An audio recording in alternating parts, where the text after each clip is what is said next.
Olá, queridos!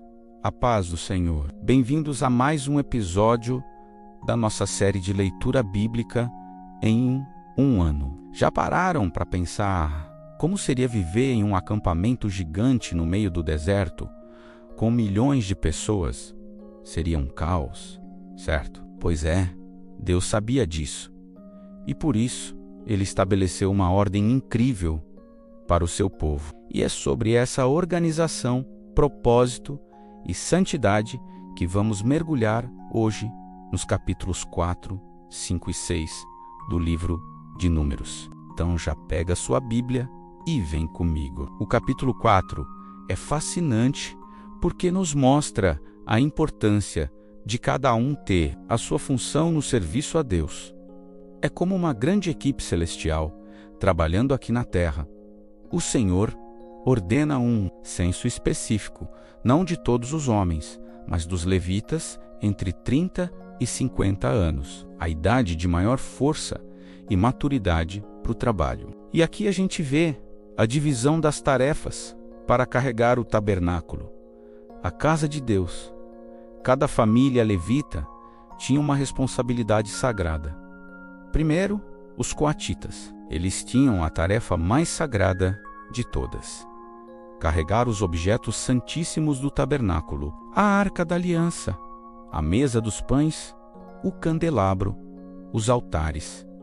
Tudo isso era a responsabilidade deles. Mas olha que curioso, eles não podiam sequer tocar ou olhar para esses objetos descobertos, senão morreriam. Arão e seus filhos, os sacerdotes, tinham que entrar primeiro, cobrir cada item com panos especiais, e só então os coatitas podiam entrar para carregar as varas que transportavam esses móveis. Isso nos ensina sobre a reverência e o temor que devemos ter com as coisas de Deus.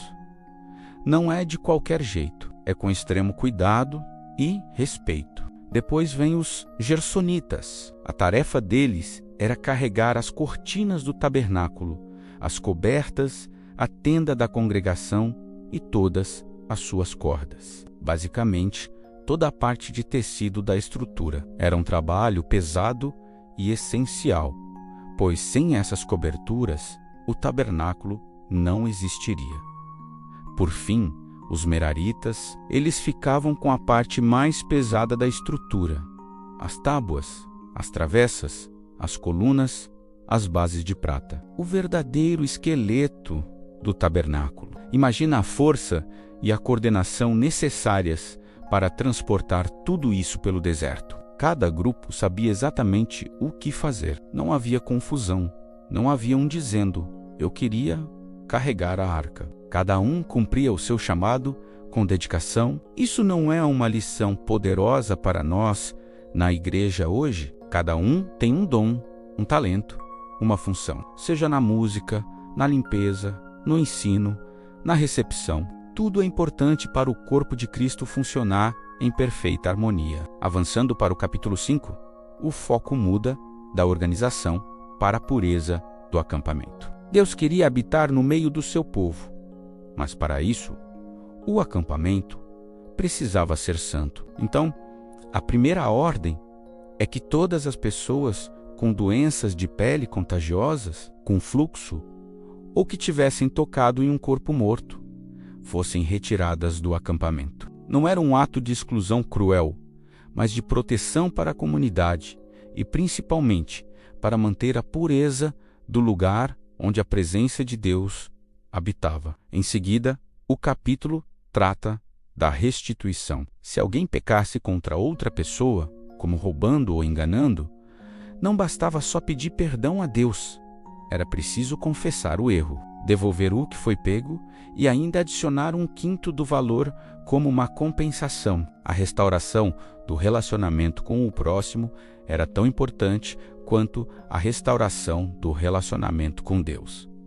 Isso nos ensina sobre responsabilidade e sobre consertar de verdade os nossos erros. Não é só dizer, me desculpe, é agir para reparar o dano que causamos. E então, o capítulo 5 traz uma das leis mais difíceis e complexas do Antigo Testamento, a lei do ciúme, ou a prova da água amarga. Se um homem tivesse ciúme de sua esposa, suspeitando de infidelidade, mas sem ter provas, ele a levaria ao sacerdote. O sacerdote, então, faria um ritual com água santa, misturada com o pó do chão do tabernáculo, e faria a mulher jurar sua inocência. Se ela estivesse mentindo, a água se tornaria uma maldição dentro dela, trazendo consequências físicas. Se fosse inocente, nada aconteceria. Era uma forma de trazer à luz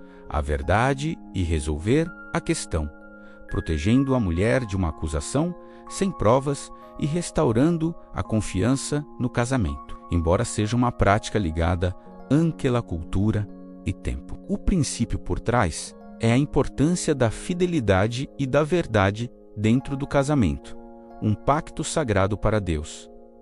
Chegamos ao capítulo 6, que nos apresenta algo muito especial: o voto de Nazireu. Nazireu vem da palavra hebraica Nozir, que significa separado ou consagrado. Qualquer homem ou mulher poderia fazer esse voto voluntário de se dedicar totalmente a Deus por um período. Era uma consagração especial e tinha 3 regras principais. Primeira, não podia beber vinho, nem nada que viesse da uva, nem mesmo uvas frescas ou passas. Isso simbolizava uma renúncia aos prazeres comuns da vida para se concentrar em Deus. Segunda, não podia cortar o cabelo. O cabelo comprido era o sinal visível, externo, de que aquela pessoa estava sob um voto sagrado. E terceira, não podia chegar perto de um corpo morto, nem mesmo de um parente próximo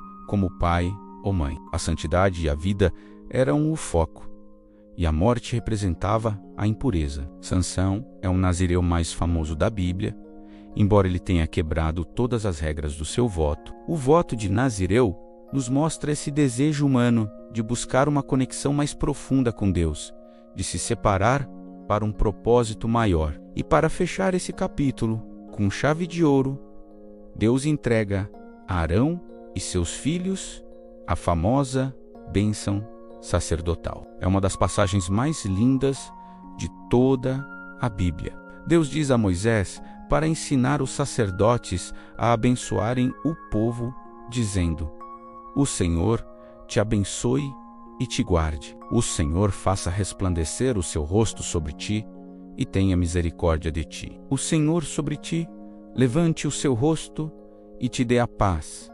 Que palavras poderosas! Não é uma simples bênção. É Deus colocando o seu próprio nome sobre os filhos de Israel. É a promessa da sua proteção, da sua graça, do seu favor e da sua paz. Essa bênção ecoa até hoje em nossas igrejas e em nossos corações, nos lembrando do amor imenso de Deus por nós.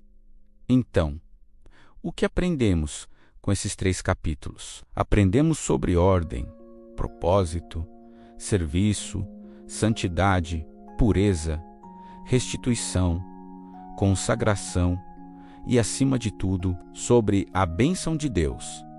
Vimos como Deus se importa com os detalhes e como Ele deseja um relacionamento íntimo e santo com o seu povo. Cada um de nós tem um lugar no plano de Deus, assim como os levitas. Somos chamados a viver em pureza, a consertar nossos erros e a nos separarmos para Ele. E o melhor de tudo é que podemos viver debaixo da sua maravilhosa bênção, da sua proteção, do seu favor e da sua paz. Espero que essa reflexão tenha falado ao seu coração. Se você foi abençoado com este vídeo, não se esqueça de deixar o seu like, é muito importante para nós. Compartilhe essa mensagem com alguém que precisa ouvir sobre a organização e o cuidado de Deus. E se você ainda não é inscrito, se inscreva agora mesmo e ative o sininho para não perder nenhum episódio da nossa jornada pela Bíblia em um ano. Muito obrigado pela sua companhia. Que Deus abençoe sua vida.